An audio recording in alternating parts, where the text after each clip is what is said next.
It's Finn from the American Cornhole organization with a question for you. Do you remember the most fun you've ever had playing cornhole? Think about it. You might think you do, but you don't. And you know how I know? Because if you're not a member of the American Cornhole organization, you haven't had the most fun you've ever had playing cornhole yet. You're just a couple of clicks away from joining the worldwide cornhole community, where you'll be able to play down the street or across the country with players of all skill levels and even the pros of the American Cornhole organization, the governing body of the sport and the fun of cornhole since 2005. Head to AmericanCornhole.com to learn all about the ACO and how to become a member of a local group near you. The most fun you've ever had playing cornhole is waiting for you. So, is it time to take your game from the sidewalk to center court? We can't wait to find out, and we can't wait to see you. Let's have some fun. AmericanCornhole.com and the ACO remind you, keep on pitching. Welcome back to Toledo, Ohio. It is the ACO Civil War weekend, the North versus the South, kind of.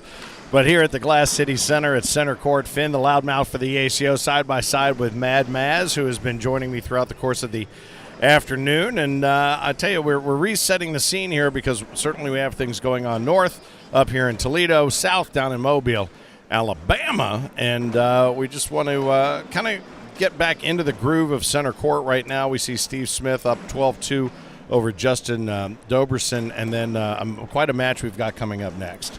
I can't wait. Deb Smith is Lucky Bags, big-time thrower. Haven't seen a lot of her on center court. It's going to be super exciting to have her back out here. And it looks like her opponent is going to be a guy who knows a thing or two about center court. And that would be Tyler, yes? Did he end up pulling that up? I think he did. He did. 21-18, he beat Zach Keir. Zach Amos. Keir is a fantastic player also. We expect to see a deep run from him in the loser bracket. Yeah, so we are in singles main A bracket right now. Long way to go.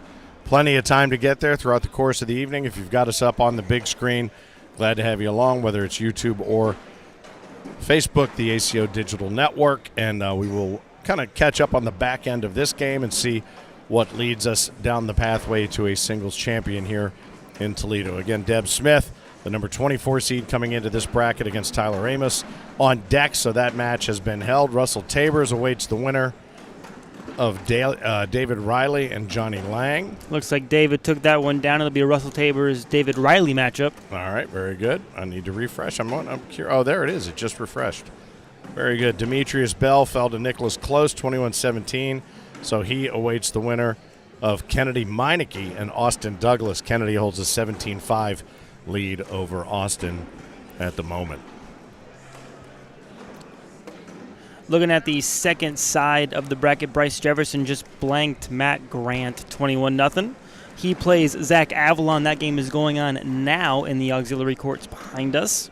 McKenna Ballou took down Patrick Landrum, hefty lefty. McKenna's horseshoe-style roll bag, just too much to overcome. I love her bags, man. I don't get it at all. That's we were talking about that yesterday. Things I don't get. I don't know how they work. I don't know how medicine knows where to go. I don't know how her bag does what it does when it hits the board. It looks like a knuckleball. And if she's able to control it, you know what? That's all that matters. More power to her. Absolutely. Looks like TJ Miller took down Nate Stevens, who has really come on the scene here as a force. TJ Miller took it down 21-17. That game was a game to watch.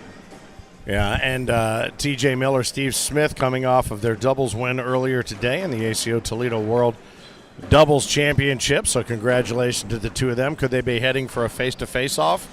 Who knows? That'll be a fun one to watch. Bryce Jefferson now playing against Zach Avalon. TJ Miller is going to be against McKenna Ballou. That'll be a good one to watch. That'll be a great game.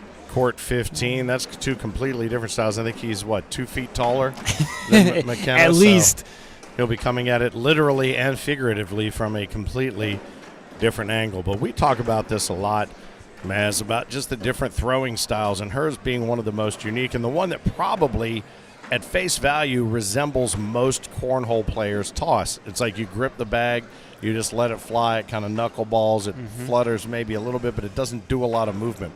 The difference is the grip that she lets it go with. When it hits the board, it does exactly what she wants it to do.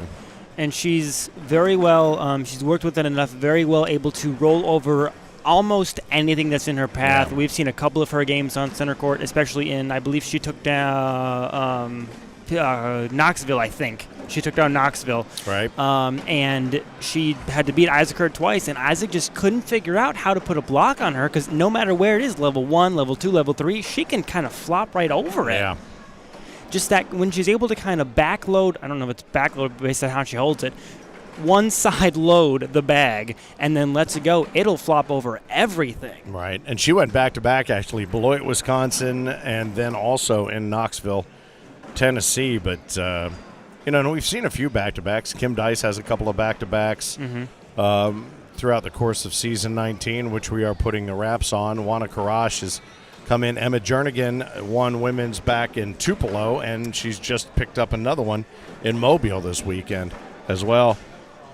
McKenna Ballou, yeah, she did win the overall singles in Knoxville. Yep. So these guys looking at a 16-on-8 right now. Steve Smith, I know, has one well out of play back near the score tower. Haven't really kept up on the full flow of the game as he kind of sends one short, rolls it over level 4. And we got one. I wonder how much fatigue plays into some of these pros, making deep runs in doubles, deep runs Friday night in the blind draw, co-ed, things like that. How much that takes into effect how you're able to continue to prolong this high level of throwing. Yeah. Well, it has to, especially when you think so much of cornhole. I think the casual observer would say, oh, it's your arm and your wrist. It's not. It's your legs. Mm-hmm. It's your legs, and it's that lower back and the leg and the support that your body has, no matter what your arms are. You mean your arm and your shoulder pretty much have built that muscle memory in that road. It's just the fatigue in your lower back and your legs for your frame, if you will. And you talk about kind of the different throw styles with McKenna's bag kind of being more unorthodox than what we've seen. There's also plenty of people that have, like different stance styles, whether it's step, no step, same foot, opposite foot. David Riley has a kind of two-footed, kind of just stands straight and launches it. Everybody kind of has their own different thing, and that's going to play into effect fatigue too, based on how your body handles itself. Right. Well, and we talked about, you watch somebody like a Tammy Williams who basically just is a standstill thrower, but then you watch Maggie Geiger, who takes about 42. She's like the Fred Flintstone bowling approach. She takes 42 steps and almost does like a cricket throw. It's crazy. She comes in deep. She's putting a lot. It takes a lot more effort to throw it a little bit further, which is what she's got herself doing. A lot more physical expense. Yeah, and as long as they're able, as long as you're able to kind of maintain and train your body to do, or not your body, but, train your arm and their motions to be the same, you can get a handle on anything. Yeah. But it's a lot of times when people try to change up, tweak something, mess with something, that's when maybe, their consistency starts to waver because you have to relearn a whole new routine. Well, we saw that with Tyler Amos. He was always kind of leaned back in on his thigh, and then he would get forward to release the bag, and then he went away from that last season, early this season, then he went back to it. So now he's kind of in that rear leaning position again when he gets started. So to your point about, it's like tweaking a golf swing. I think the sport that this reminds me the most of, a lot of people say horseshoes. I would say golf. Yeah. Because horseshoes, it's clang or you're done. There's a lot more nuance to this, and I think it's much more like a golf shot and a golf bag full of tricks. That's very fair. Everybody associates this with horseshoes. I've heard washers thrown into the mix also. Washers, yeah. Quoits, if you are over in England. Quoits. Okay. It's a very similar thing to, it's like a giant heavy horseshoe washers game. That's really what it is. I think they throw 40 feet with a fairly heavy disc. Oh, good Lord. Yeah, it's it is a... It's a whole different kind of way to play. That's a fact. Let's see if I can get this. I'm going to bring this up on the screen here so we can take a look at what's going on here. See what you're seeing. If you've got any comments, feel free to bring them in the comments section over here. Anything you want to talk about, anything you want to bring up. 17-on-9 right now. Steve Smith holds a fairly comfortable lead, but we've seen a couple of big swings happen here on center court over the course of doubles today. Yeah, we are no stranger to punching and then a punch back. Mm-hmm. Justin Doberson took down. I saw the game earlier. He earned a win in the game prior to this one. Queen, I think he took him down, and it was 21-5 if my memory serves me correctly. Yeah, Brody Queen 21-11. 21-11. Okay, yeah. Okay. So he kind of had no problem there. We'll see. He's missed a couple bags, which is uncharacteristic for him. But to give him his credit, Steve Smith also has missed a bag or two. So kind of seeing how singles and doubles play very differently. Very differently, yeah. And it's a whole different mindset when you switch kind of gears from doubles into singles. And that sometimes takes a player a game or two to get back used to it. Well, we adjusted the schedule for Saturdays, and we changed up the way that we're running the order, and hopefully trying to take out some of that time between. I don't know, maybe it works to your advantage mentally, maybe it doesn't. Maybe you want to get out and away from doubles or whatever and be able to get some extra pitches in on your own, maybe get used to your own bags again if you're throwing your partner's bags. But everyone seems to like this, and the technology of Cornhole has allowed us to go to this format, and I think it gives everybody an opportunity to get out and see the community a little bit, because we tend to get done a little bit earlier as well. Absolutely. And those kind of midnight 1 a.m. finishes like we had in Clarksville, I think it was rough. 1 in the morning, those seem to have gone by the wayside with the new format. And from what I've heard, players enjoy it. There definitely is going to be that kind of time frame when you just get done throwing doubles, singles, pool play starts or whatnot. There's kind of that gray area where you have to get out of that one headspace into the other one. But overall, game-wise and ability to enjoy being here at the major, I think it's a positive. Any chance to reduce sitting around, I think, is the key, because you get stiff. To our talk about fatigue earlier, it's always good to be able to keep, and if you've got a flow, to keep it rolling. To interrupt your flow if you've really got something happening. You don't want to be your own worst enemy there by just sitting around. Absolutely, and this one in front of us has just gone final. Steve Smith takes down Justin Doberson 21-9, and now we will get Deb Smith and Tyler Amos. Yeah, Steve Smith will now face Charlie Van Arsdal, and the losers bracket, Braden Easterling and Jody Thurman getting ready to square off in the lower bracket. TJ Miller, McKenna Ballou yet to get underway. Bryce Jefferson holds a 12-8 lead over Zach Avalon.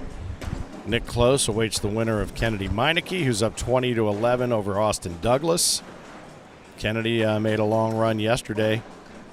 Russell Tabor's down 5-4 to Johnny Lang. And this one, Deb Smith and Tyler Amos, although Tony Pena is out warming up for some reason. He's just out messing around. Having a good time. Welcome back to center court. Yeah, last time I looked over my shoulder, he was watching through his eyelids, so he might have been getting a little some decompression time. Yeah, catching a couple of Z's in between, but still a lot of bags thumping throughout the course of the afternoon here at the Glass City Center. Center court for the Toledo ACO Major. Finn, the loudmouth for the ACO, side by side with Maz, who's joined in this morning, kind of jumped in and took it. But it was kind of great, because I think a lot of people saw the stream going, and they were probably like, oh, I'll watch. That's cool. Yeah, da-da-da-da-da. And then all of a sudden, they're like, wait a minute. There's somebody actually telling me what I'm looking at. What's that all about? I don't have the voice to go 14 hours like some of you kids do. Yeah. But here comes Deb Smith. She always looks very determined, or very much, I've got a plane to catch, one or the other. But she and Tyler know one another's games well enough. This should be a good one. Tyler Amos sporting his Corny 40 bright yellow jersey. Those things are so cool. Yeah. I love those things. That's from the Go the Distance Festival, I think, the first year. Actually, this one's this year. This was this year, because it's got the Kia logo on there. And then, of course, Team Luckies. You're never any question about who Deb Smith's playing for. That's a fact. So they'll get their down and backs in, get a little bit of center court warm-up. And, again, we talked about the temperature of the room, but also these carpets keeping the humidity and the temperature different on these boards, maybe playing a little bit slower than they are around the room. So Tyler has had his share of center court experience this weekend. Deb's got a little bit of work to do. She got a carpet burn there. Yeah. Deb with her black Lucky Valors that normally play a fast bag, but as we saw with the Hoaxangs earlier, and TJ Smith and TJ, I did it again. I did it. You did it. The Smith twins. The Smith twins, they didn't have as much of an issue with their Valors, but the Hoaxangs definitely struggled here on center court. So we'll see how Deb adjusts, especially not playing on center court as much as maybe Tyler Amos has, if it plays the difference in her bags. Right. TJ Miller and Steve Smith took down Jody Thurman and Rich Jones in the doubles earlier. Blind draw winner last night, Nate Stevens and Chad Mabry took down Travis Jordan and Ken Goodhue. In the Bagmaster quads, it was BP Bags taking down the High Rollers. Lucky's placed third there in the Bagmaster quads. Co-ed, Russell Tabers and Martina Bell took down Tyler Amos, who you see before you, and Josephina Ernstberger. Michael Hoaxang is our seniors champion, having beaten Tony Pena. Yesterday was a big revenge day because in juniors, which was Sammy Van Sickle over Bryce Jefferson, and women's McKenna Ballou over Josephina, and Michael Hoaxang over Tony Pena. Those were all rematches of the games that put the challenger into the losers bracket. So you don't always see a full day of that, but we saw it yesterday for sure. Yeah, I think that with that major in seniors, I think Mick Hoaxang has maxed out his seniors points. I think we were looking at that last night. I think he's the first senior to max out. We'll see who else can accomplish that feat, but congratulations to him. I want to say Daryl Macon did down in Mobile. If he won, if Daryl won Mobile, then he would have also maxed out. Yeah, he double dipped Phil Barnett. Oh man, Philip was in the king seat and he got double dipped by Daryl Macon. Heartbreaker, Phil. Yeah, and then he had to go back and call the rest of the afternoon. Yeah, that's good. Nothing like that to put you in a good mood. Oh, poor guy. So if you're watching along, feel free to comment. If you're watching on the YouTube channel, nice up and over bag right there. Tyler Amos, make sure you hit that subscribe button, share that link, hit the little bell so you're notified of new content coming up. Hit the ACO TV on any given day to pop it up on TV, and fully populated with lots of great ACO action on ACO TV at the YouTube channel. I think we'll get 2 full rounds of down and backs. I think Deb's still kind of get used to center court playing how the boards are. We're not live yet for sure. I think when we head back to that score tower, we could go live. Waiting for that official handshake. Mm-hmm. And Deb Smith is somebody I've watched over the last handful of years who has really focused her game and really, she's traveling all over the place and laying waste to some pretty good players. It's just getting to that very top of the podium has been the challenge. And again, you wonder, you mentioned fatigue. I mean, we established Tyler Amos blood pressure is 4 consistently. If it's 4. above 5, we have a problem. Yeah, it's 4. It's a 4 over 4. So I'm not that good at math, but I believe that's a 1. And now they're going to exchange taters and let them fly. Center court, the Glass City Center here in Toledo, Ohio, just north of the Maumee River that empties into Lake Erie, just down the way. Had a great time here this weekend, seeing lots of good stuff. Our man Eric Heinerman pulling the strings back behind the Punch and Judy set here. Up and over, nice airmail. He trusts it again. That's good to see from Tyler Amos. Nice bag there, but she clipped her bag. Now she's got a little tougher task in front of her, does Deb. But the good part about that was it forces Tyler to continue to decide to shoot. He tried to kind of sneak around at that time with the left to right cut. Nice bag. But Deb leaving that bag in Tyler's lane is going to help her in the long run. Mm-hmm. That was a nice bag, too. That cut shot came back around. He was able to nudge one in, leave one out of play. Now she's not going to chase. You got to figure she's just going to take what's given to her, yeah? I would definitely, that would be my thought process. Oh, she tried to chase it. It's going to cost her 2. Early on, I don't hate that. It wouldn't have been my decision, but I can understand. You want points are coming at a premium. You do what you can to kind of take advantage of it. Early on, I think you test the waters. Not a terrible decision. Right. It didn't work out for her in that instance, but if it did, then we would have talked about how smart of a decision that was. Right, yeah. Don't. That's awesome. Perfect. Well done. Exactly what we drew it up. Yeah.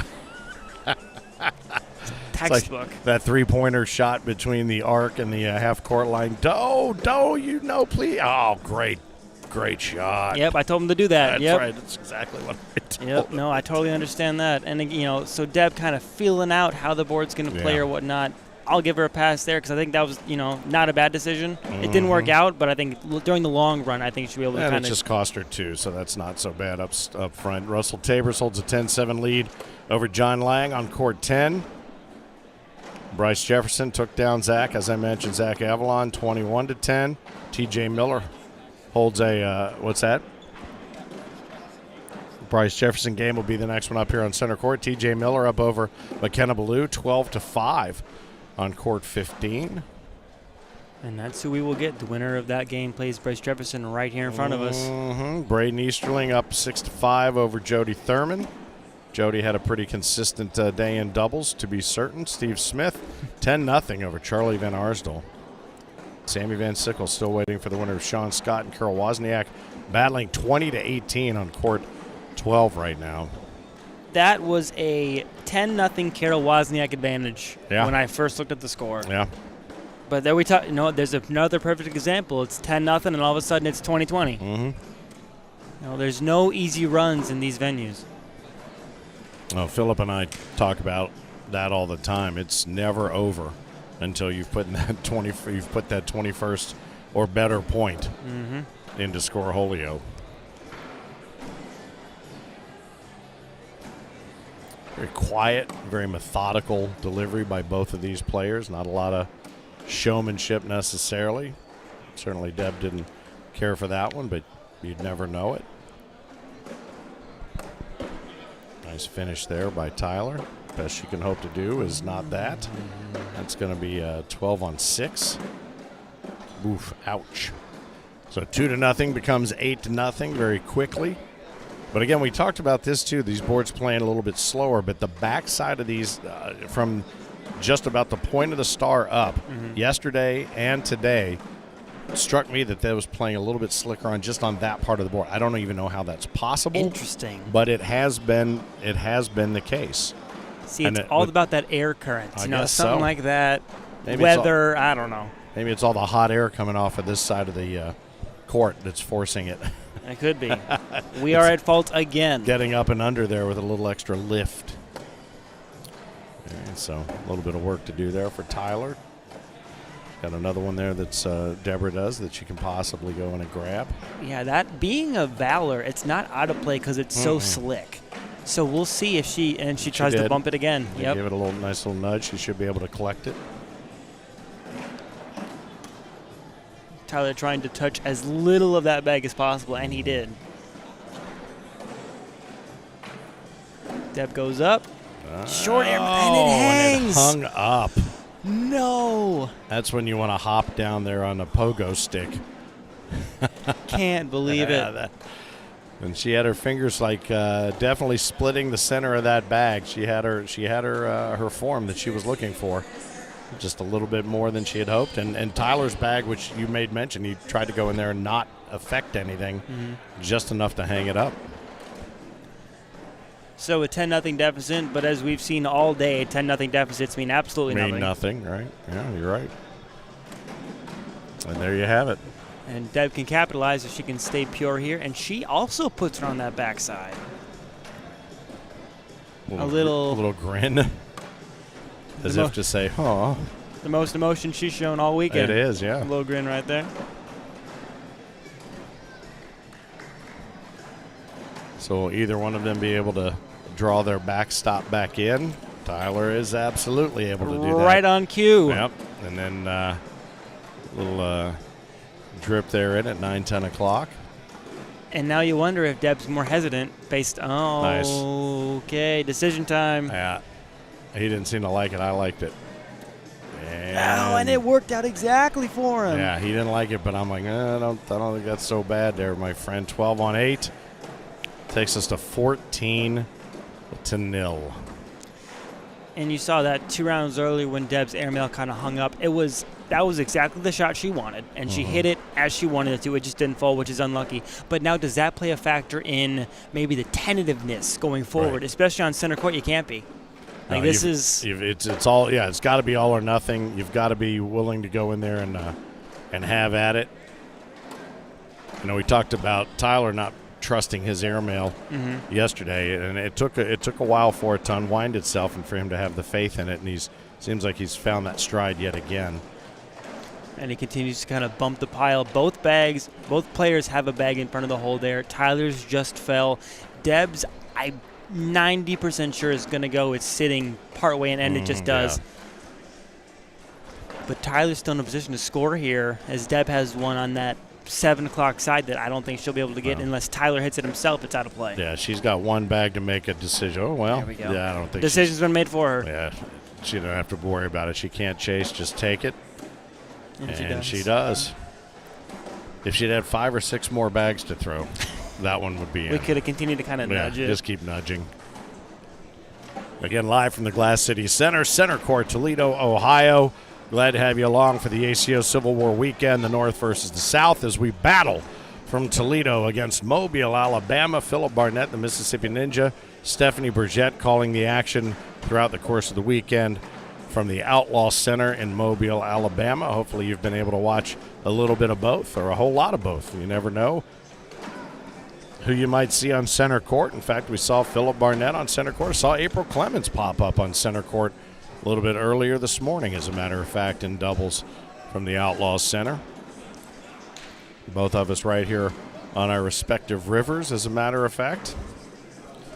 Clean up right there from Deborah.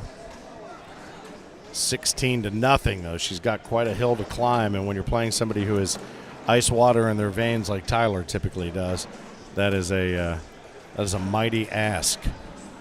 It is, and you know, watching this game progress, she's definitely more comfortable now than she was at the beginning of the game, and you can tell. You can tell that she feels just more okay, and if she can complete this 4-bagger, she does. Nice. But is it too little, too late? That was exactly going to be my question to you next. You can tell in her stride, it's almost as if she's just waiting for the inevitable. But again, we've seen stranger things happen just this weekend. There's some great games going on throughout the arena here. Bring you up to speed on some of the scores. Let's see. 16-0 here as we look through. TJ Miller just finished off McKenna Ballou 21-11. So that match, TJ Miller versus Bryce Jefferson, will be moving here to center court in just a little while. Braden Easterling up 13-7 over Jody Thurman. Steve Smith up 15-3 over Charlie Van Arsdale. Charlie looks like he's maybe gathered himself a little bit. Russell Tabor's now down to Johnny Lang, 17-12. And we'll refocus here on center court at a 16-0 advantage. Deb Smith stay has that one, way. one off the board. If she can't collect that bag on the end, this game could be over this round. Tyler, if he ends, then he does. So Deb needs to get this bag. If she can't, she doesn't even worry about it. Yep. So it's at a 12 on 7, so that's a 5 spot. 21-0. That's going to do it. That's going to be the blank. I don't know if you're laying your odds out on the Kentucky Derby today, the first Saturday of May, but if you've got a horse that you'd like to bet on in the ACO Singles Championship here, love to see it in the comments. Feel free. There is there is a win place or a show, but we're mostly concerned with the win here. And Tyler Amos, Deb Smith stand aside in the next game that we will see here. Tyler Amos will await the winner of Sammy Van Sickle and Sean Scott, but we will see Bryce Jefferson, TJ Miller moving to center court, so stay close. Go grab yourself a cold one. You got a moment. Maybe get rid of one, go get another one. Thanks again to our friends at Ruthless Bags who are here this weekend. Cisco and his team. True Cornhole had set up shop. I think they have abandoned ship. I think they're on their way home. Why So Serious, Matt and his crew from Why So Serious Cornhole here. And IMF Cornhole, as always. Seems like they're at every major we go to as well. All kinds of bags available. Anybody that's interested in a good set of bags, any major that you come to, you're typically going to be able to find the set of bags that will fit the game that you have and maybe fit the game that you're looking to have as well. I know you've worked with the boys from Cornslinger Bag Company, Dylan and Bill and those guys. Cornslinger have outfitted quite a few high-level pros. As a matter of fact, I saw an appeal today on Facebook. If you're looking for a sponsor and you're looking to play this coming season 20, they may have just the bags for you. They're at CBC. So it looks like Oz has gone over to see if we can reassign the court here to TJ Miller and Bryce Jefferson. So hang tight. Got a little bit of just rando action happening right now for a little warm-up, some warm-up tosses. Other places around the court. Braden Easterling leads 17-7 Jody Thurman. Steve Smith's continuing to hold the pressure to Charlie Varsnell 15-6. In the loser bracket, Kennedy Meineke was up 20-7. She ends up falling 21-20 to Austin Douglas. And Johnny Lang took the lead back and never let it go from Russell Tabor's 21-12. So he'll face the winner of Nicholas Close and Austin Douglas. Nicholas Close currently, Nick, up 3-0 there. Sammy Van Sickle and Sean Scott yet to get underway. What are we looking at? You know what we haven't seen is bracket B. Let's take a look and see what's going on. That is true. In bracket B. Everywhere you look, stacked talent. That's a fact. Brandon Earls and Rudy Fernandez, doubles partners, are playing here in the, what was that, quarterfinal? Quarterfinal in the winners bracket. Quarterfinal. Richard Jones up 5-0 over Josie Clare right now. Xavier Williams up 7-6 over Rex Uhrig. CJ Sligance up 5-4 over Travis Jordan. That's all in the upper bracket there. And the battle continues. Barry Hempy up over Daniel Wine 15-6 in the lower bracket. Handful of games still underway. Sean Priest holding an 18-4 lead over Mike Smith. So a little bit of action in both bracket A and bracket B.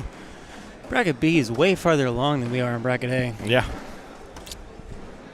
But that means we have more action to come to you guys, folks, as you stick with us here on the ACO Digital Network here from the Glass City Center in Toledo, Ohio. It is raining here on this beautiful Saturday afternoon. Was it raining? I didn't even look outside. I looked over at the Hensville over there where the Mud Hens play, and there was a game going on.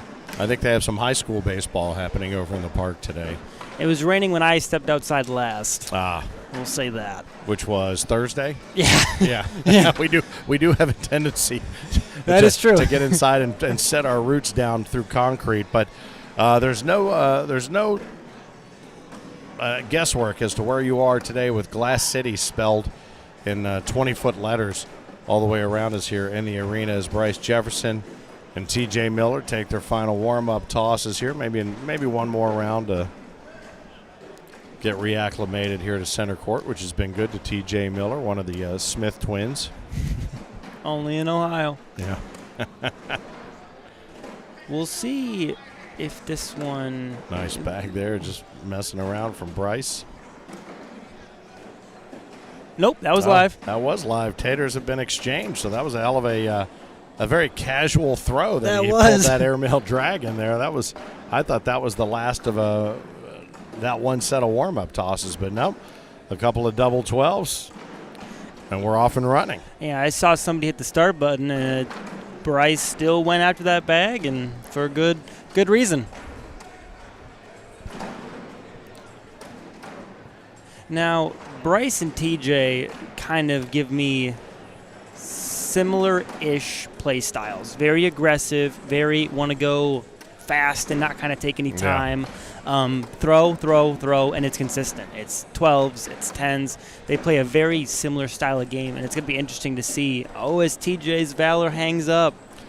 Now, it's interesting that you say that. This game will have a fast pace to it, but it may last forever. Yes. To all of the points that you just made right there, neither one of them stands around flipping, gripping, and ripping. I mean, it's just they just get up there and let her rip. An early 2-0 lead for Bryce Jefferson in the red and blue ACO Pro jersey. Mm-hmm. Leaves his bag a little bit out to the left, but we saw him collect that earlier. That bag is moving. I think it's very much in play. Yeah. Run through and clean all of it up. Just give it a little bit more of a nudge towards the center of the hole. TJ says, all right, I'll block you one more time and make you do some work. He goes up and clean. Too clean. It was too good. Yeah. Coming in hot and low to clean up there. It'll be a washing 10s. That was and as easy as he made it look, that was not an easy push shot. That was not easy at all. No, it came in with purpose, to be sure. And a lot of, watching these games, a lot of times people take it for granted just how effortless they make it look. We saw Bryce Jefferson's airmail collect, that just flick of the wrist, no thought about it at all, up and down. It is not as easy as they make it look. Bryce throwing one of those Gusto medals, I think. Wearing ruthless shorts, throwing Gusto medals.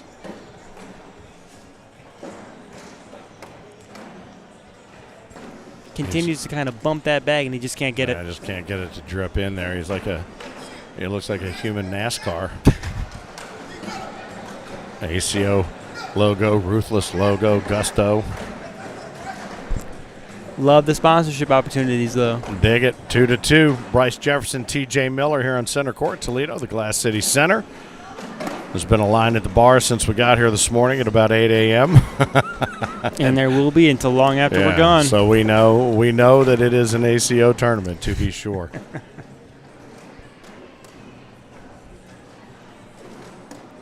Yeah, again, very fast pace, but man, oh man, could this take some time. Just rapid fire running. And you brought up the point earlier when we were watching doubles that you get down to that point where it comes, and Philip and I talk about this a lot too, it comes down to who's going to make the next mistake. That's what's going to happen here to derail somebody and get them out of their comfort zone. Because if this is, this has not by the pace, but certainly by the play, every indication of a seniors match from a couple of years ago, up the middle, Bear Paw versus T-Bone, And TJ, there could be the first mistake. We'll see if he tries. Bryce puts a foot back in the water. He did, yeah. Now it's going to be interesting. It's decision time. I think he's just going to let it run. Yeah, just going to let it go. And Bryce, I tell you something, Bryce, you want to talk? I don't know. There's a handful of our juniors, but I don't know that I've seen anybody mature more, both with just themselves and their game. His throw has always been good, but he's really got it dialed in and very, very consistent bag to bag. The 4-2. Bryce Jefferson holds the lead over T.J. Miller. Bryce has a very kind of whiplash throw, just kind of with the whips the wrist out there, and it's consistent, and it's down the middle, and it keeps it in line. Well, the way he buries his thumb into that grip, Yep. I'm amazed he doesn't wear out more sets of bags. And I think that when he releases, it generates that spin where his thumb is, and it's there's a lot of brute force behind it. And he just tried to roll one up and over, and he did. His bag is hanging. We'll see if TJ can avoid it, And he does. How about that? What a shot right there. A delayed fall. Yeah, the 12 on 10. And we're even at 4. Takes us to 4 apiece. Let's see if I can find out what's going on here what's happening in Mobile, Alabama. They've been going all afternoon. Let's see if I can. Right now it's like Luke Wisner, Jacob Kelty getting ready to take to center court there. One of the most Bryce sends one off the bat. That's uncharacteristic. Yeah. I think it was last season in Mobile where we saw was it the game? It was Tyler Goodwin and Gary Bearpaw through how many frames? 50? 42 frames? Yeah. Good Lord. Didn't we see Bearpaw and Nate Stevens throw 38 or 40-something in, I think it was either Clarksville or Knoxville, one of the two? It was 50, almost 50 rounds. Yeah, very, very possibly the case when Gary Bearpaw was involved. And it was funny because Phil left to go grab a drink and use the restroom or whatever, and he said, oh, my. There's just enough of it held on there that it's not going to have to be cleared. He's going to one more hitting the board, it's not going to survive. Yeah, it's done. It's touching. Yep. That's a dead bag. That's dead. So, he left to go get get rid of a beer and get a new beer. And he said, well, get me one. And he stopped to watch that game. By the time he came back, it was warm. Jeez. So it took another trip. Put it back in the fridge. Get a different one. Let's see. Man, oh, man. Charlie deserves a win after being my partner in the blind draw last night, says Adam Cook. Always appreciate the honesty. Yeah, you can't will those things to happen necessarily, but so yeah, I might have to dig into Scoreholio and see if I can find out what's going on down in Mobile. Bryce has 2 that sit up on that backside. TJ goes around and he'll pick up 4, 12-8. The first one to double digits makes it 11-7. TJ in green. Let's see what else we got going on. Steve Smith up 18-11. Charlie Van Arsdale he's not going quietly into the good night. 18-11. McKenna Blue in the losers bracket up over Davin Barnes 5-0. Carol Wozniak up over Chad Mabry 10-0. Let's see. I mean, Sean Scott pulled out the comeback win down 10-0 to Carol Wozniak. Yeah, how about that? Braden Easterling finished off Jody Thurman and awaits the winner of the Smith-Van Arsdale game. Right here, 11-7. Austin Douglas over Nick Close, 18-5. When TJ goes up, can't get it to go, sends one off the backside. Right now it's showing 7-7. Bryce has a bag, 10-7. What a shot. Backside airmail, nothing but the bottom. It's 10-7 for that round, makes it 11-10. And that rattled with force, too. That hit that backside, and as if to say, I'm here, and that's exactly the force that he delivered me with. He nailed it. So 11-10. TJ Miller over Bryce Jefferson, who gets the first bag. Does exactly what you would expect him to want to do. Again, forcing the mistake. Who will make the mistake? I think that's really going to, be the determining factor here. That bag will fall. TJ's going to try to go get his. He is. He went outside to get it. Bunches them up, pushes them together. Bryce's bag is going to fall. But now that TJ's touched it, it might stick around. Oh, and he runs one off the backside. It's at 8-5. Makes it 13-11, and we have a lead change. Yep. And those 2 rounds were big for Bryce, because TJ picked up a 12-8 2 rounds ago, and then it was decision time. Bryce and TJ both had a bag in front of the hole.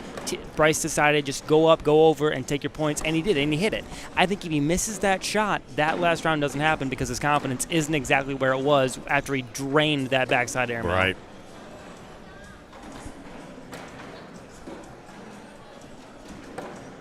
Oh, boy. And now the momentum swings the other way, and Bryce is taking control here. If TJ can't get this collection. He wasn't going to risk it right there, so that'll cost him another couple. 12-10. Makes it 15-11. The winner will face off against the winner of Braden Easterling, who awaits the winner. Oh, man, we do have a ways to go. I told you, B bracket is killing us. Yeah. Easterling will be the next game up here. All right. I'm going to say at some point we'll dip into the loser bracket and kind of ride a champion through. Mm-hmm. I'll tell you, TJ is uncharacteristically, well, I was going to say off-center, even with his lower blocker bags, but his collection skills are just amazing. Yeah, that is the reason that he's able to stay in games as well as he does, is because he can pick very much to the Isaac Hurt and Caleb Hurt discussion. There's this bag out of play and one person can get it. TJ is creeping into that category. We've seen a couple collections that are just crazy. Yep. Double 4-baggers there leave the score at 15-11. We've got a little dance party going on here around center court from the Peanut Gallery. Swivel Hips McGee over there. It's no Fergie when you need him. Yeah. Well, maybe this is a Fergie in training. Bryce tried to roll over it, kind of kicks TJ's bag, and they split left to right. Yeah. TJ replaces his own. Bryce Fergie in training is terrifying. Yeah. Oh, good collect. Has nice force. He stepped all the way out, and that was a nice another double 4-bagger there as he swirls the drain. I think Fergie in training, I like that acronym, FIT. That seems to make sense. Yep. I see my Definitely boy. have the dance moves. Yep, Alan Ballard over there playing. He's brand new to the ACO as of last year's World Championships. He joined me for a match yesterday and effusive about the experience that he has. These guys, seems like they're throwing almost the exact same frames now, back and forth. Now, he talked about it. It's going to be a 30, 40-round game, and we're not going to be surprised at that question. point. No question. Oh. Little mistake there. And I'm always amazed, too. Oh, there it was. The TJ, as tall as he is, he hits the board so low. I mean, he's got so much force behind that bag, but he hits that board so low. There's so much risk of a dirty bag. And you wouldn't think somebody with his height and wingspan would run that risk. I mean, look where he's hitting. He's hitting right down there at the top of the word cornhole. Right there. I mean, that was the bottom of the ACO logo. Yep. Where Bryce is hitting. The and a lot throw of people, guy, yeah. Yeah, and you know this as a player. So many people think it's just about you've got to aim at the hole, and you do not aim at the hole. You never aim at the hole. All you new players out there, if you're getting started in this game, you do not aim at the hole. You aim where your bag wants to land, and you know how it's going to fly based on where it lands. Right. Every bag is going to play different. You're going to break in your own bags your own way. Totally fine. But you have to be able to know how it's going to cut and how it's going to move when it hits the board. You don't aim for the hole. No, and you can watch a nice flat bag like a Caleb Hurd. You can see these guys throw a great rotation on a bag, but maybe that's a very flat bag from Bryce. But there was a little bit of an angle. There was a forward angle there from TJ. But then you watch McKenna Ballou, and again, it's like we talked about. It's just a knuckleball, but it's all about what it does. Now, it's not the flight. It's when it hits the board and knowing what you can make it do. And these are magic tricks in some cases. And McKenna knows how, give her credit, she's worked on it. She knows exactly how it's going to play, so she can throw it that way because there's no surprise. Yep, we're going to be tied up now with a 12 on 10. I think Bryce thought that bag would fall, and everything we had seen up to this point would have led us to believe it would as well. But straight 15s now between the two. Steve Smith really, man, he is grinding it out against Charlie Van Arsdale, 18-14 now. That was 15-3 at one point. McKenna Ballou over Davin Barnes, 20-6. Oh, and Bryce puts one on the left side. TJ puts one on the right side. They can limit the damage with nothing. Bryce's bag might come back. Yeah, he did a nice job of, and then Steve. And he goes TJ, up for it, and he got gets it. Nice bag. Airmail drag. We'll get the McKenna will end up out here. So you'll get a chance to see what we're talking about. If you're saying, who is this McKenna Ballou in this bag that you discuss so much? We'll have her out here at some point. We'll get her out here. David Riley up over Jody Thurman, 17-4. McKenna just dispatched with Davin Barnes, 21-6, so that's final. Nate Stevens and Deborah Smith still yet to get underway. Russell Tabers, 16-2 up over Matthew Davis. Justin Doberson, who we saw when we came back on the stream, up over Mackenzie Kopp, 7-3. And now back to live action here with Bryce Jefferson having reclaimed the lead. And he might give it back as Bryce has two bags in that kind of top left corner, and he doesn't try to go for him, which is, I think, the right decision. TJ gets his 4, and we have another late game lead change. There it is. 19 on 17 is what we're staring at now. And now you're getting to the point, if you're TJ, one mistake for Bryce ends this game if you can stay clean.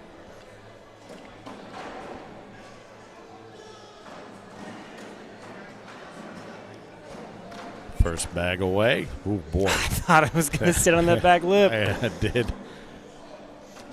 Now he lays one. Oh, I thought he might lay one up there to force Bryce to have to come across. That's what I thought he was going to do with his bag. Yeah, TJ just, I think, yelled the word fun. I think he was talking about how much fun he's having. Down, and nothing comes. So he's got 2 under, does TJ, 1 up top. So you're 7 on 3 right now. He's going to lay low. Yep, great bag. Bryce has to go up. I think he can get his backside bag, and I think he'll leave TJ's where it is, and that's exactly what happens. He did. Wow. That was a crazy 8s wash right there. Got a little replay on that one. Let's look at that one again. Yeah. Goes up just the way you called it. And bang. Gets the backside drag. And that happened because Bryce threw his third bag slick side down, so that's already kind of easier to fall back on, and Bryce hit it exactly where he needed to. And he can pick up 2 right here if TJ can't collect that bag on that right-hand side. TJ should be able to grab, or at least nudge it here with the next couple and then finish it off. Well. All right. Each player has 1 bag left to get that one down. Boy, it's laying heavy to the right. Oh, he went for it. He chased it, and he missed him with both of them. This Into goes win. in, and that's going to be... And it hangs. Wow. 19-19. A 10 on 8.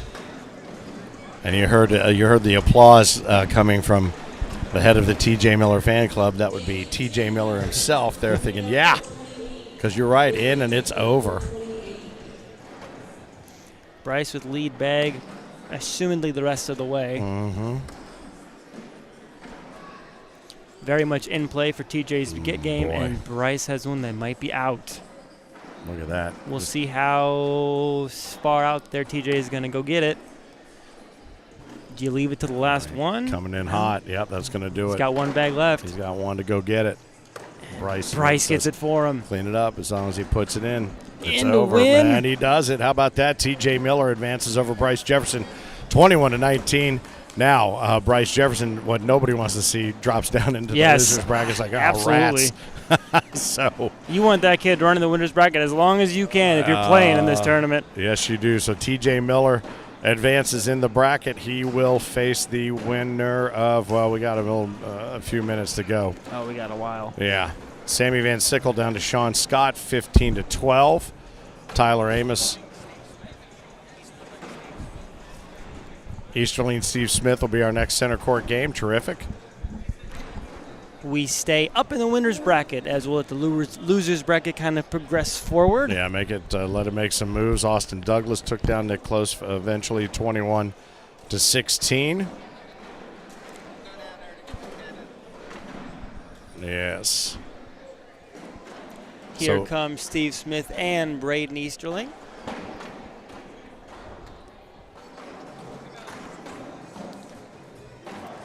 Easterling throwing pitch kings, I believe. I think it's the same material, front side, back side. I think it's a 5-5 rating. Steve Smith with his traditional Lucky Valors. But for the first time, I think, since we've seen him on center court playing out of the red lane, inside arm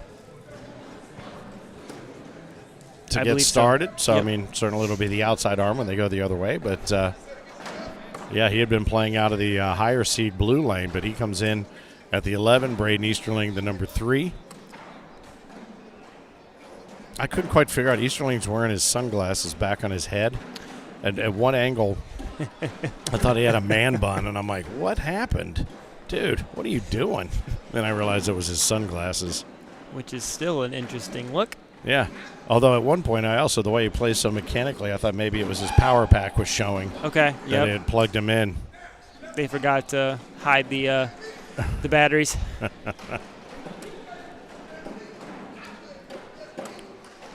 So, Finn, it's interesting you mentioned the lane based on seating. I was unaware that that's how that worked. Yep. I did not know. It's typically the case. Rarely do we let it get out of hand because we hand adjust the scoreboard for center court when Heinerman's here. So we always try to match it up, and ultimately it works pretty well. Now, when Scorholio's just running, sometimes it doesn't.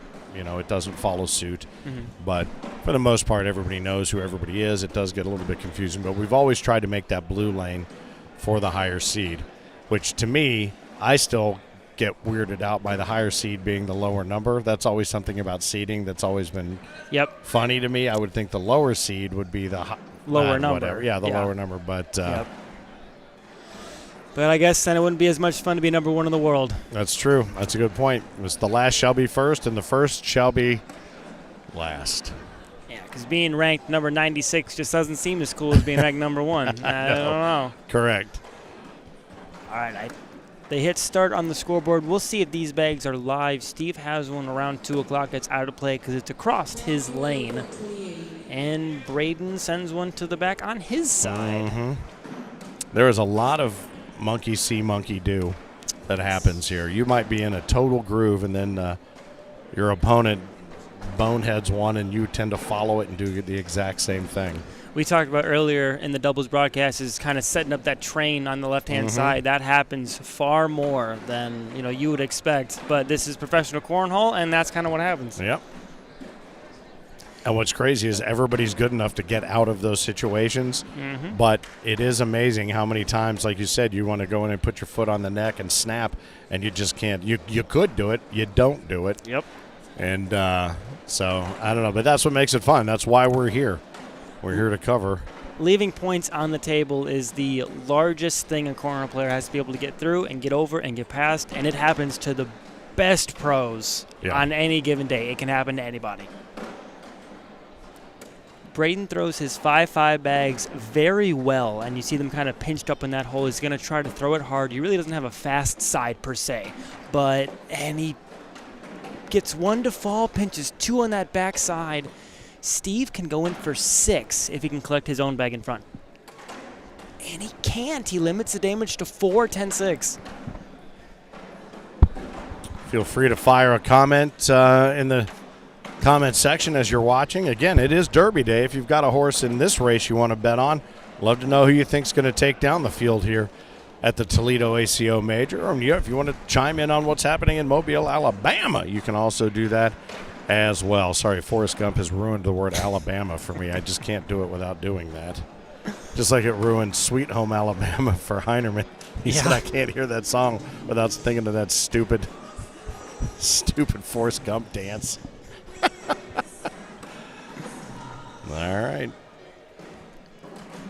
Braden with the bag in front. Steve trying to get through. Kind of cut through the center.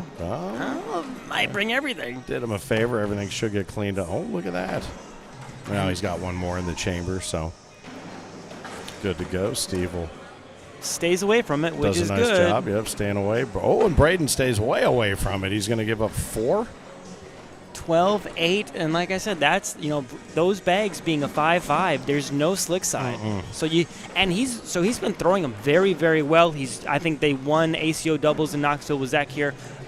They throw these bags very well, but that's the downfall. And we talked about players being able to know their bags and know what they do, how they play, where they go.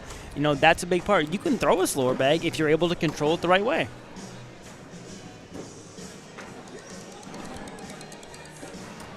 Oh, boy, and there is the almost inevitable 1 dirty bag per round from Steve Smith.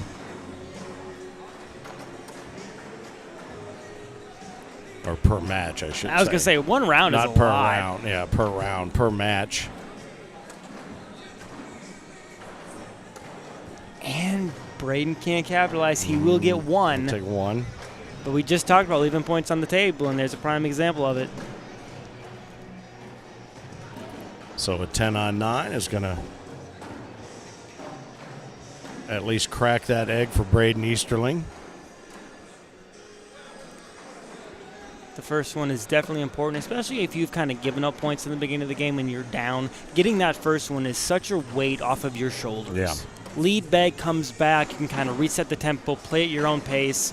It's a big breath of fresh air. Steve trying to just kind of go side by side, snuggles up. He'll get 1 bag in. TJ Miller will take on the winner of this game in the next round, so it could be an interesting doubles partner versus doubles partner if Steve is able to hold on to it.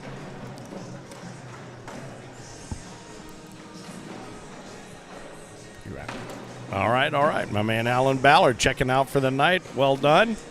We might have used Washingtons a few times, by the way, but I keep trying to steal it, but I keep giving you credit. Right on. There's no such thing as new ideas, just good memories. Yep. Right on. All right. Yeah. Juicy. That was juicy. 8-1 our score as we reset the board here. Thank you. I appreciate you taking the baton and running with it there as I gather myself. Braden, another bag that's sitting that backside.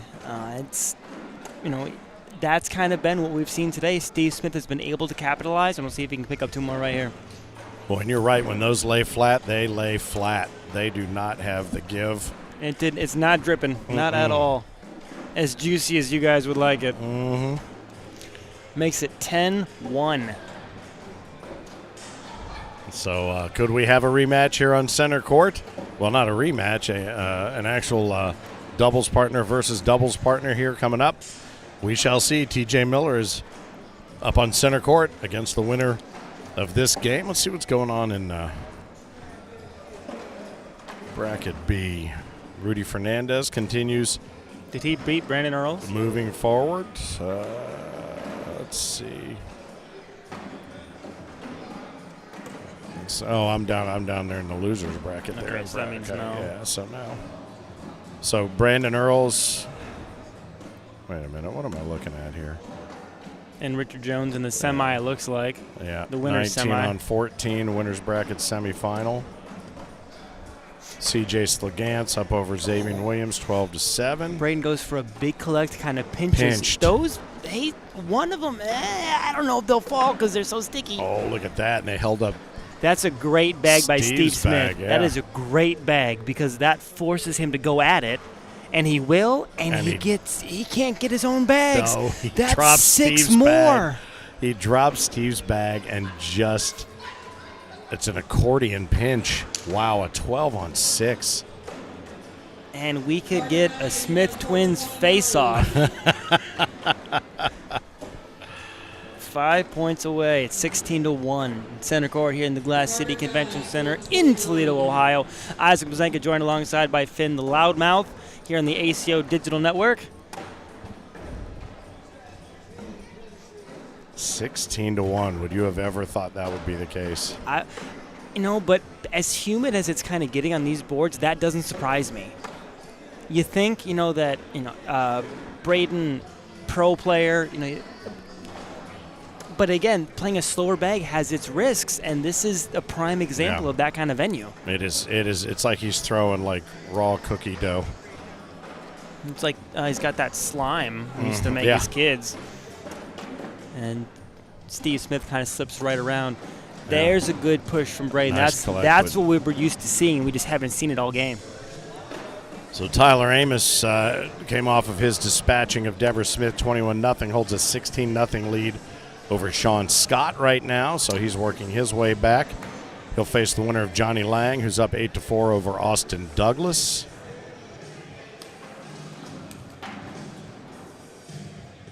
$18-1. Love to know where you're watching from this afternoon here on this Saturday. It's at 5:22, so early evening, happy hour, at least on the East Coast. It's Saturday, it's happy hour everywhere. So let us know where you're watching from. You got us up on the big screen at the bar, send us a picture. I'd love to see that. Whether you're watching Mobile or watching us here in Toledo. The winner's semifinal going to take place here on center court here in due time. Right now, 18-1. The winner takes on TJ Miller. And you think Braden's got to leave that bag alone because if he goes for it and then he doesn't get it, Steve Smith will win this game. That'll be it. Oh. No, maybe not. But, now he definitely can't go at it. At a wash, yeah. He looks over for a little nod. I don't know why. I don't know what we did there. The 10-10. I don't know what we're agreeing to. Yeah. Nevertheless, it's 18-1. Sometimes you get that. That's the same side eye I get from my dog. Like, what are you doing over there? I'm like, it's none of your business. You're a dog. Stop it. Steve Smith, why are you giving me the side eye, man? Go lay down. Right. You want to go outside? You want to go outside? You want to go outside? Well, that's his water bowl. His beer's empty. Uh-huh. He's funny. Steve doesn't throw the bag as much as he launches it. Mm-hmm. It just kind of launches out of his hand. Zing! Whing. Oh, boy. That's trouble. And if he stays down the middle, he can give up just two. Just two. Doesn't end the game, but now it's got to be in. And it is. It is. All right. So that'll be the deuce. That gets him to 20 The magic number. to 1. Braden Easterling, we've seen have some great matches with his co-ed partner, Josie Clare. In fact, last night I think they made a pretty good run, and we were recapping some of their success from early in the season, West Virginia. I remember seeing them there. One lives in Ohio, one lives in West Virginia, I believe. They live on each side of the river, and they became partners as a result. Not sure what's going on. Maybe got to adjust the board a little bit. Oh, yeah. Yep. A little tweak. Very good. Specifications, very important in the sport of cornhole. That is non-negotiable. Mm-hmm.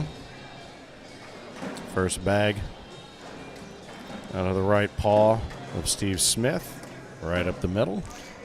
It's been, I think Braden has had lead bag in 2 frames of this one. The first one. And then the one in the middle. Yeah.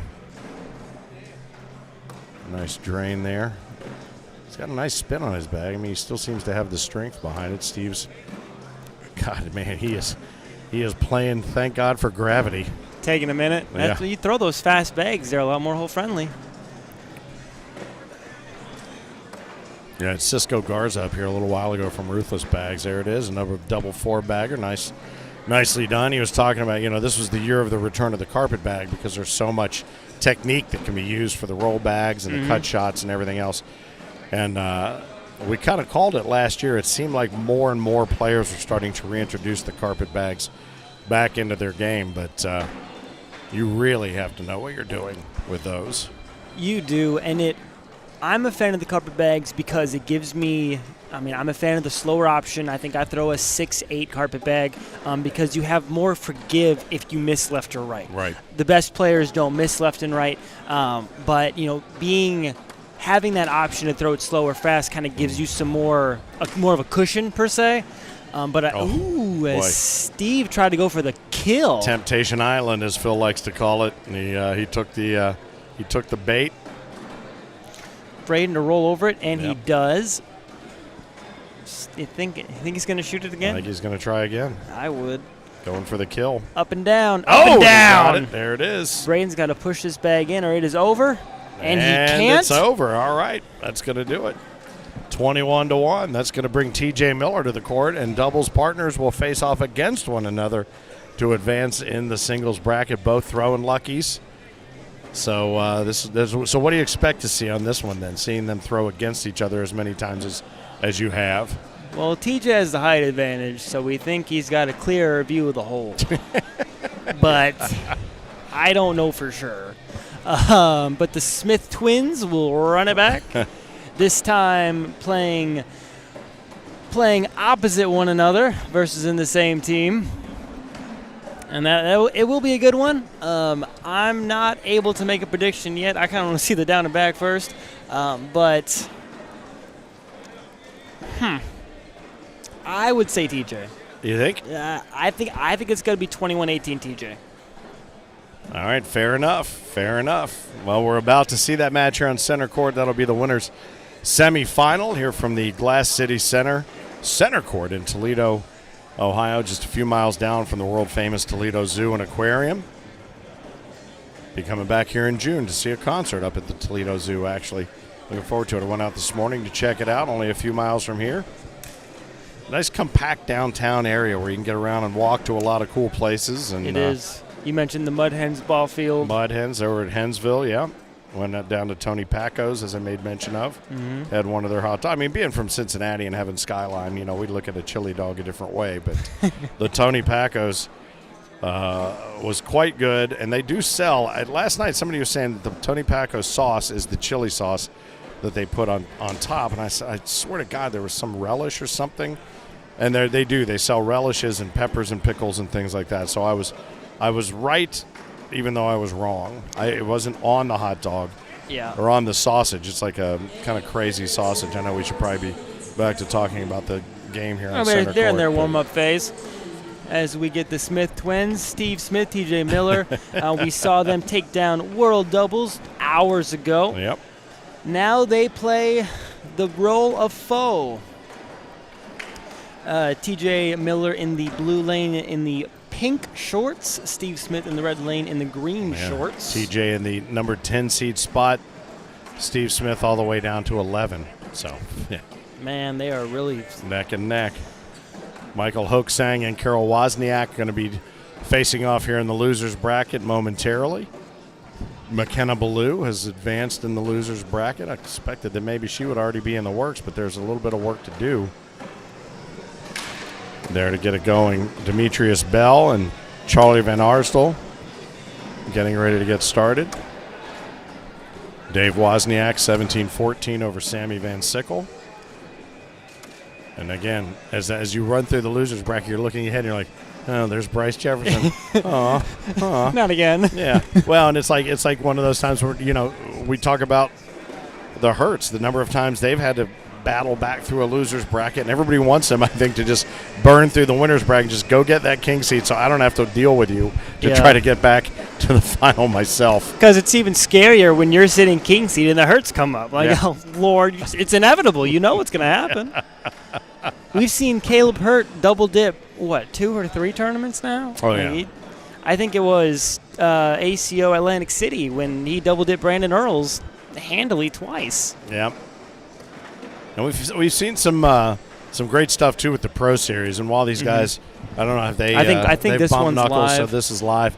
We'll talk a little bit about Branson, the final Pro Series skins matchup, and how the format of that is going to be. I don't know if you've heard us talk about that, but it's going to be interesting, to be sure. And I'm going to bring up, because I'm going to go back and see the Pro Series skins. You would think that, as it was last year, a lot of them were won. If your last name wasn't Hurt, you weren't going to win one. But TJ won one. Tyler Amos. Tyler. Sorry. He won one. We've got 5 this season. We doubled the purse. Caleb won the first one. Tyler won the second one. Isaac won the third one. And Brandon Earls won the fourth one. So it all comes to a head in Branson, Missouri, and it's not going to be a final bracket of 16 this time. It's going to be a final bracket of 32. So the top 16 ranked automatically advance. The frame games will be thrown for 17 through 32, and then it'll be a pick your poison sort of setup. The number 1 seed will get to pick from 17 through 32 who they want to play in round 1, and we will work our way down the line. So could be set up for some major upsets. It could be it should be a lot of fun to watch. I love the skins format. So absolutely, and it really adds another element and level kind of to what we're trying to accomplish here. And it's definitely been a player favorite for sure. Yeah. Those of you watching the board, Steve Smith throwing pink Valors, TJ throwing red Valors, almost the same color. Terrific, isn't it? So we are going to try to differentiate this as best we can. TJ has one off the back. I think right now it's sitting 5 on 7. Make it 6 on 7 as Steve pushes his bag to the left side. I think. Again, the colors, I can't exactly tell. I'm going to trust the scoreboard. Yeah, Scorholio is going to be doing the heavy lifting on this one. And I was right. It is 6 on 7. All right. So TJ holds the early 3-0 lead. You predicted what, 21-18? 21-18, yep.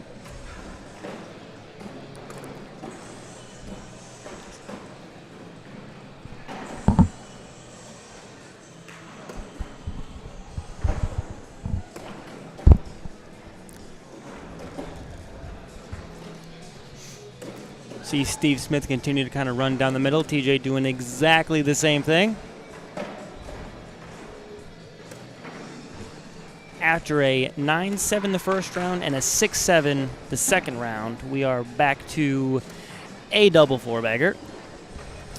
Very nice. Leaves it at 3-0. So who'd you run up against then in pool play? Who was it that sent you back this way? Man, it's just not a good day for me. What is his name? Davin Barnes. Okay. We've talked about him. He McKenna took him down. Yeah. He's the one that sent me here. Okay. And very good player. Fan of Davin's. trying to think of who beat me in the first time because I had to lose twice because I'm not very good. Andy Tibby, I think. Okay.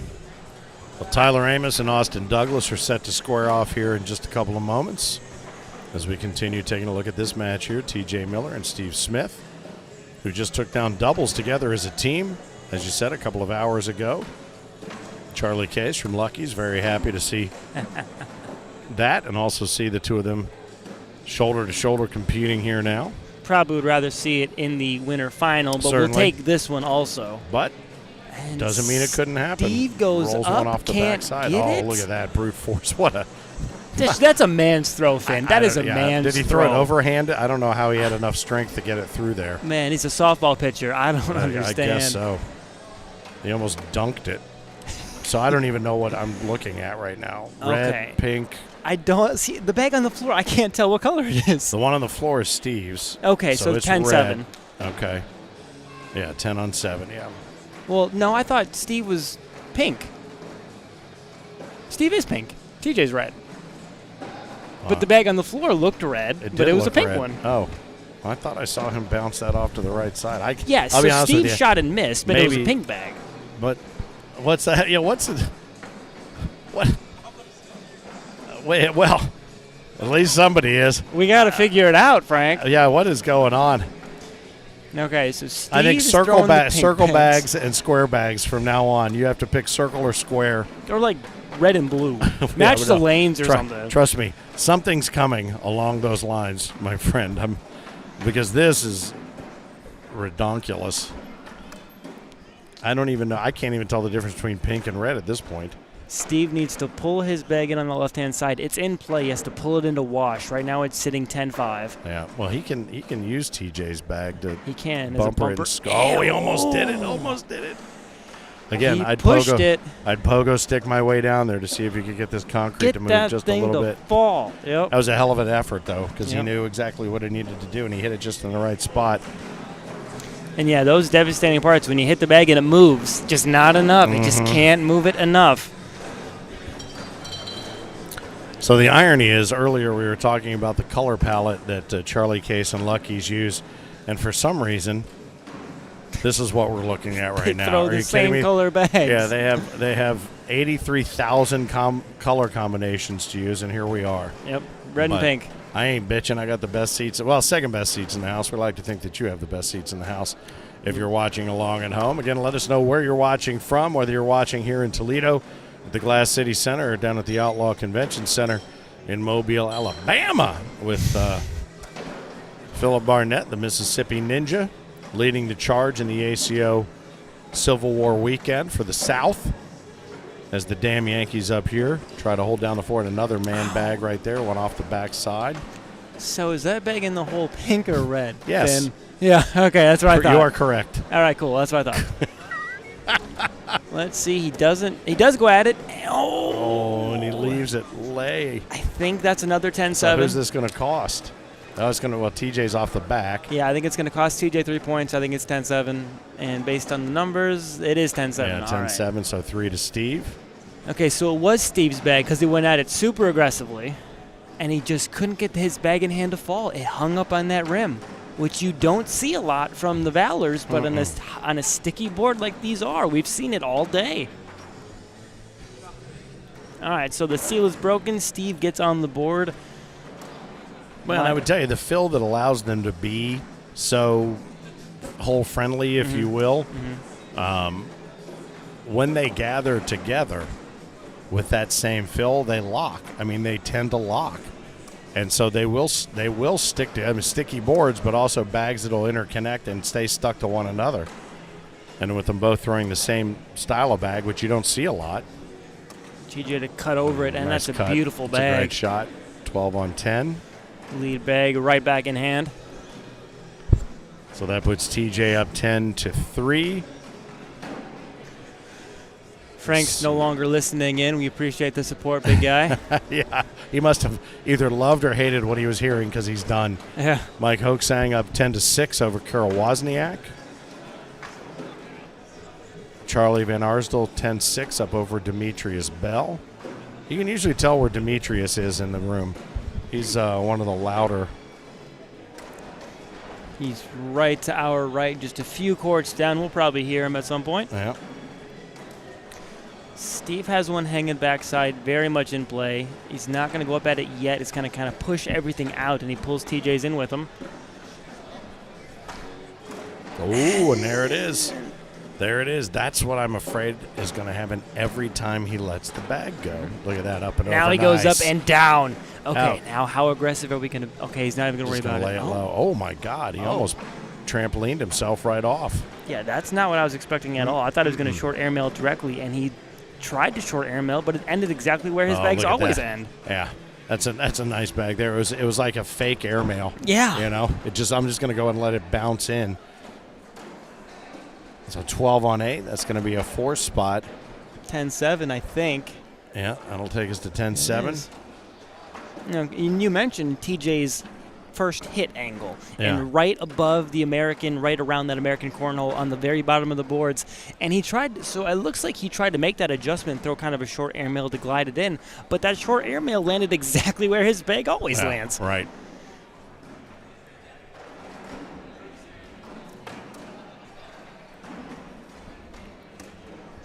Steve Smith with lead bag back in hand, trying to get some momentum going here, and he sends one to the left-hand side. And there's just that one bag that gets away from you. He hasn't dirty bag front boarded one yet. No, He not gets yet. one for the match, so we'll see when that makes its appearance.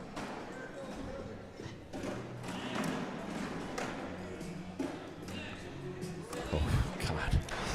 It's just every single time I'm like, is it going to get there? Is it going to get there? Is it going to get? And it typically does, but, man, when it doesn't, let's just say I'm not surprised. Yes. 12 on 7. TJ Miller holds the lead over his doubles partner and Lucky's partner, Steve Smith, the Smith twins. And bestest friend. Yes, oh, pal of mine. Watching from Isaac's hometown of Van Dyne, Wisconsin. Oh, that's my dad. How about that? Hi, Dad. Hello, Pops. How is Bell doing, says the- Dustin Thornton. Let's see where I just had him up here a moment ago. They're still playing. He's I know up. that. He's up 11-10 over Charlie Van Arstel. Is Demetrius. That's a good game. For a I think TJ has one off that backside. I think that one looks more red than pink, Finn. It looks more red. I got to be honest with you. I feel like I'm at a steakhouse, not a cornhole tournament. It's a pretty rare pink. It is 12-9. All right. All right, so that's the deal, Charlie Case. You're going to have to start calling. You can't start call these bags Valors anymore. You have to call them Steakhouse. Do you want it rare, medium rare, or well done? I'd prefer some well done bags here because right now we have rare and medium rare, and I can't tell the difference. The Lucky's Ribeye Collection. Yeah, there you go. You think rare is more of a purple? They have a purple Valors. Oh, no, the rare are these pinks, I think. Your medium rare are the reds. All right. And then maybe something with a Raw purple. a brown well done. There you go. All Now right. tartar could be purple. Okay. You could do that Blue, almost raw. purple-ish. What was that? That was. And And what TJ was can't that? capitalize. That was just being a bud. That was just Hey, being bud. silly goofy. Yeah, sorry about that, buddy. I'll hook you. I'll help you out there. I wonder how much that happens, like in actual games. Like if I know what happens, it has to happen eventually. But I wonder how much that actually kind of plays into some of those things. When you like let your somebody buddy off gets the a hook. break. Yeah, your buddy gets a bad cut, bad slide, whatever. Because it does every Yeah. once in a while. Yeah. That is interesting though. 12-10, TJ's still in control. It's a close game, which is what I predicted, which is good. Means You I did. wasn't totally wrong. Yeah, 21-18 was your I think final prediction. When it was 8-0, I was kind of worried. And the other part about this game is playing doubles and playing together so often. you know weaknesses and you know strengths of your opponent / partner in this instance. As we welcome Frank inside the broadcast booth. Yeah, we're just checking your flappability, young man. He scared the hell out of me. The ghost of the cornhole dude rolled up right off my right shoulder. I'm in the middle of asking Finn a question, and all of a sudden he starts laughing. All of a sudden, I prairie dogged. What can we do for you, sir? Hey, I'm just here to serve you guys. You're just here to. Oh, you know what? Water, a beer? Anything else to drink? You know what? I think I'm doing just fine, sir. Thank you very much. Appreciate you. All right, so there's is that a rare or a medium rare up there on the board? I think that's a rare. I think it's 12-10. Yeah, I'll give you yeah. And it is 12-10 12 for to TJ. 10, so that was a rare bag. that was a rare up on the top. Yep.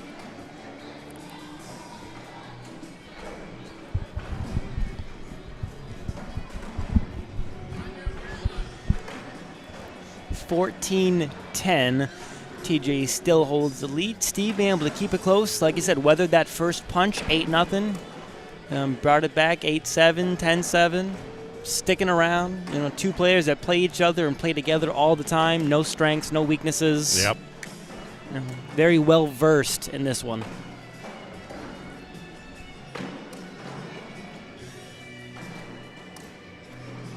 And no gamesmanship, no changing of the pace, no unnecessary timeout. No, it's just let's just get up here and play, and let's just keep taking our best swings for the fences and see what happens. Very nicely done, double 4-bagger. I always love when you guys are in a groove like that, and I just saw TJ do it. TJ put the score in 12-12 as Steve was in his backswing. Just already in there, and of course it went in because he knows. That's what they do, and it's so fun to see.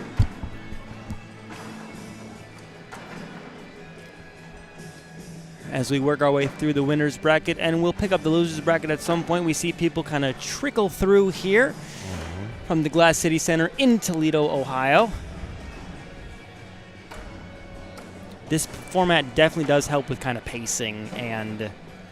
Well, you don't see those big gaps with empty boards. I mean, there's always gameplay going on. The Tier 2 and Tier 3 play always also very popular as well, so you get an opportunity to walk with some hardwood if you are able to take it out of Tier 2 and Tier 3, which is nice. Let's see what else is going on around the scoreboard. There's a... TJ brought Steve's rare bag in. There's one medium bag on the left side, and Steve avoids it, makes it 12-10. Frame score, I think it's 14-12 at the conclusion of this frame. Very good. Hoaxang up over Wozniak, 14-11. That game's been going on a while. It has been. Demetrius Bell now down to Charlie Van Arstel, 15-13, as we see that over our right shoulder. Nate Stevens and Bryce Jefferson yet to start. That is going to be a good game. Yeah, that'll be a good one. Yeah, Russell Tabor's up over Justin Doberson, 18-2. Braden Easterling awaits the winner of that game.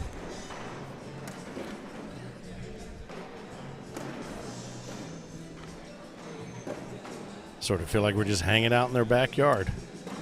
Beer in hand, having a good time. Yeah, we're on their turf now. All right, Steve's going to step out, try to hit TJ's bag and collect everything as both players have a bag on the left-hand side. He does step out, and he does bring TJ's in, and his bag comes closer. A little bit tighter in there with the rare bag. And the medium rare blocker, yeah. He's only got one bag left, though. And now you think he's going to go up for it. Yeah. Give it a little practice swing. Vertical, horizontal.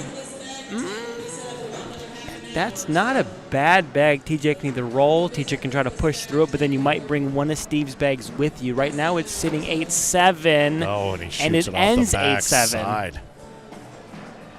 That's not what I thought was going to happen. No, I thought you might have hit on something there with the roll bag up over the top, and he'd just leave those three alone because he can do it.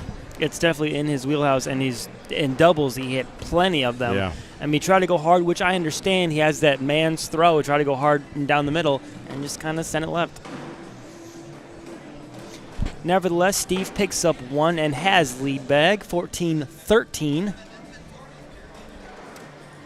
Oh, sits backside. If he goes up to get it, it's still in play. I don't think you go up this early, but it's definitely a thought. Not on bag two. See maybe if you hit the board, if it kind of vibrates back down, more Bring it in back to play. him, yeah. Looks like it's moving the other way. It's moving away from the hole. Which just defies physics. Yeah. As they continue to kind of bump into it. Yep. Well, yeah, that one's that's going to have to remain lonely on the backside right there. TJ's just got to put it in for the 12-10. He does.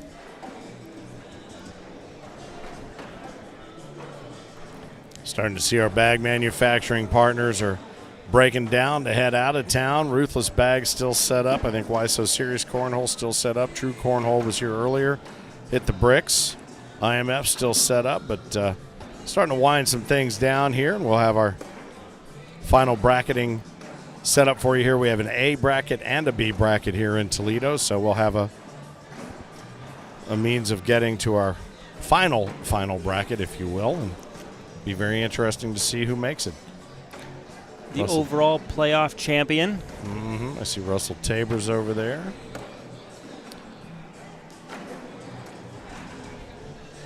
TJ's bag definitely very much in play, especially coming across Steve's lane, and Steve just bumps right into it. Did him the favor. A 4-piece puts him at 20. If TJ can finish the frame, and so far he does, Steve has to can't let it get to him, and you can't chase anything, but you can't miss. It's not out for sure. TJ doesn't know what to do. Because in TJ's mind, TJ wants to shoot, and he wants to go at one of these games. Oh, nice airmail, but then he ends up giving, well, I guess Steve just the opportunity now to, will that be a wash? Not in this. No, it'd be a. Is that a wash? Is that a wash? Is that TJ's bag on the left side? Left corner? No, I thought it was 12 12. on 8. Okay, yeah. So those are both, those are both. But the one on the left looks more red. It does. I know. I agree. Maybe it's the bloodshot eyes that I have that everything looks red right now coming out. But, yeah, I thought that was one of each up top. So 20 on 13. TJ Miller 1 point away from advancing through in the winner's bracket in bracket A. Or I'm sorry, this is bracket A. It's where we've been all morning, all evening is bracket A. And Steve, if that bag doesn't fall, this game's going to end 21-13. I don't think you shoot it yet. Nope, I stand corrected. Oh, well, that's going to do it. Now they'll just go ahead and throw. He's trying to end one of them. Now he's just showing off. No, nice. Now, where was that a minute ago? TJ's going to go get it. Bang, bang, bang. He's trying. Toledo Air Show. Up.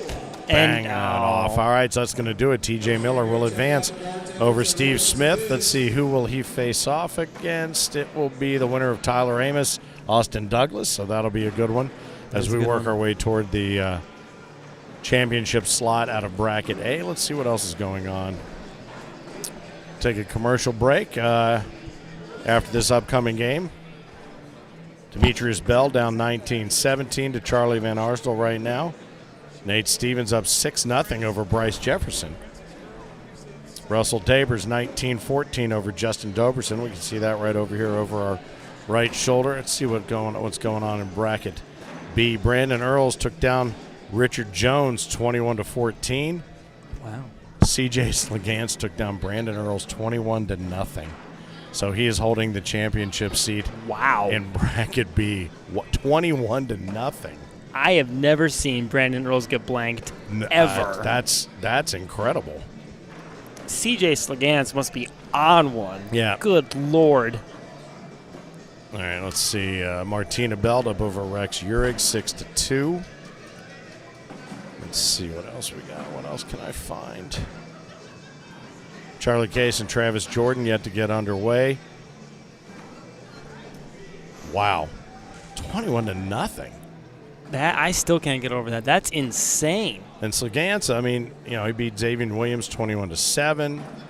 Beat Travis Jordan 21-16. Steve Heath 21-8. Charlie Case 21-7. But boy, oh boy, how about that? Mm-hmm. All right, so back to bracket A.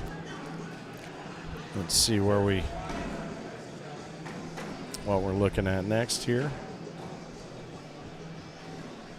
So the question becomes, do we want to take a break right now and wait until Tyler Amos and Austin Douglas wrap up? Because that'll be the next match over here. That's All right. Well, we'll stay on with the just some general hubbub, and we'll take a quick break. And as soon as that match is ready to roll here on center court, we'll have it for you. Maz to my right, Oz to my left. I'm Finn, the loudmouth of the ACO here at the Glass City Center Court, Toledo, Ohio, for the ACO Civil War weekend, the North versus the South. More coming on the ACO Digital Network. Hey Holeheads, it's Frank Gears, the Cornhole Dude, the founder of the American Cornhole organization. I want to take a moment to tell you why we'd love to have you as an ACO certified official. But it occurred to me that it might make more sense to hear it straight from our COs themselves. It's so satisfying because you get to encourage other players, and then the next thing you know, they're going on and they're going to majors with you, and they're doing great there. And the people that we've met, we would have never known these people if it wasn't for Cornhole. And that's what I get more out of it. I mean, it's some people that I have the utmost respect for because of Cornhole now. And they have our back, we got their back, and that's just kind of the way it's worked out. So that's what you develop as a CO. I like being a CO because I get to meet a lot of new people, and I like organizing stuff and making sure things are running smoothly. But one of the things that I really love about being a CO is it's local, it's my area, it's my friends, it's my people, it's my group. Are you kidding me? I literally look forward to this every single time. Every major, every regional, we're always super pumped. Our calendar is stacked with ACO Cornhole stuff, believe it or not. I couldn't have said it better myself. No, really, I couldn't. Since 2005, the ACO has not only been the worldwide governing body of the sport of cornhole, but we've led the way in innovation, national touring, and most importantly, the growth of the sport we love. Let's get you on boards at AmericanCornhole.com/CO, and let's keep growing the game and the fun together. Welcome to the ACO family. Keep on pitching. It's Finn from the American Cornhole organization with a question for you. Do you remember the most fun you've ever had playing cornhole? Think about it. You might think you do, but you don't. And you know how I know? Because if you're not a member of the American Cornhole organization, you haven't had the most fun you've ever had playing cornhole yet. You're just a couple of clicks away from joining the worldwide cornhole community, where you'll be able to play down the street or across the country with players of all skill levels and even the pros of the American Cornhole organization, the governing body of the sport and the fun of cornhole since 2005. Head to AmericanCornhole.com to learn all about the ACO and how to become a member of a local group near you. The most fun you've ever had playing cornhole is waiting for you. So, is it time to take your game from the sidewalk to center court? We can't wait to find out, and we can't wait to see you. Let's have some fun. AmericanCornhole.com and the ACO remind you, keep on pitching.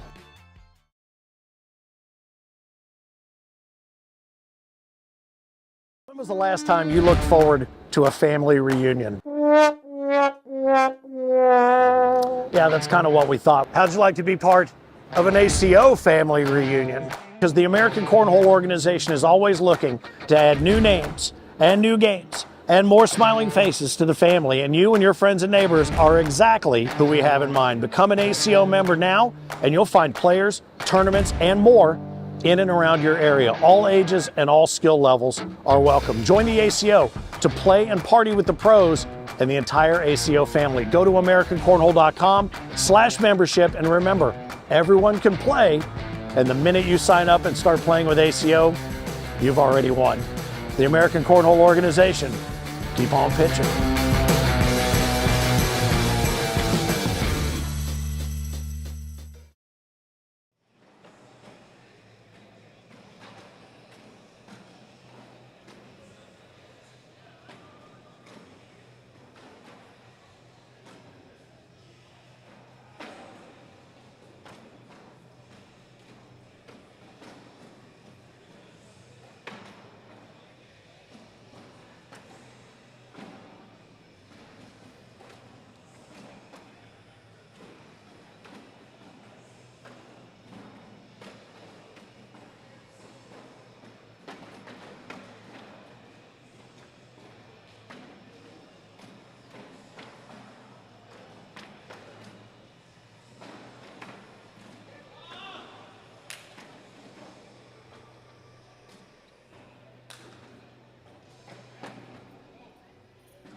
stream. That's great. I That love was it. funny. So I just talked to Frank. You're trying to get to Camp Margaritaville, did you say? I need it for the road dog. Yep. Yeah. Do you have a place to stay with Hoppin' John's? Eric is not going. It's just me. Is not going. Our challenge down there is rooms because they're sold out down there. Yep. But I was gonna, if you had a place to stay, I was gonna see if I could get you a couple $100 to go on and announce it, you know, and if that would help offset some of your cost to go. Yeah, I do have. So I'm in a hotel right now. But it's just me. Eric's not going. But you do have a place to stay. I have a hotel. So if I can get you a couple $100 to work with Andy, would you do matches with Andy I would. from B3? Yeah. All right. Yeah, I mean, I'm talking to a few people, and everybody seems to dig this vibe, and it's cool. And I'm really excited actually to have heard you and know that you can lead the broadcast. I have a soft spot for broadcast people. I still want to get into the broadcast business because fucking nobody wants to do it anymore. I know. So I love it. You know how to get in and get out. You've got a pattern. You know how it works, and it's good. I mean, what other gigs are you doing or pursuing in broadcasting? So, I mean, right now I'm doing like nothing with that career path in my actual job. I thought about I've been trying to talk to like the KPIX, like the local radio people. Yeah. I announce. I'm the PA for the high school games. The high school games in That's Evansville. great. I love it. I did all that. I love doing that. I was PA for the football games this last fall season. So kind of like keeping up with those kind of things. No, that's great. I did arena announcing for an arena football team. Mm-hmm. Oh, yeah. He's yelling at you. We're going to skip that McKenna game because Sugar Rocket's way behind. Okay. If we do it, it's going to drag. Well, we don't want to hold anything up. Yeah.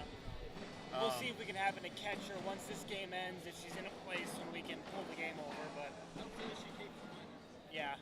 If she keeps winning, we'll be all right. No, I did the Cincinnati Swarm Arena football team. I did the arena announcing for that. Cool. And that was so much fun because they didn't give a fuck. They didn't care what I said. Nice. I would intentionally mispronounce the names of players from the other team. Yep. But just joke. I mean, we had an announcement, honestly, that said, if a ball goes into the stands, it's yours to keep. If a player goes into the stands, we'd appreciate it if you throw it back in. You know, stuff like that. But that, if I just couldn't pronounce a player's name on the other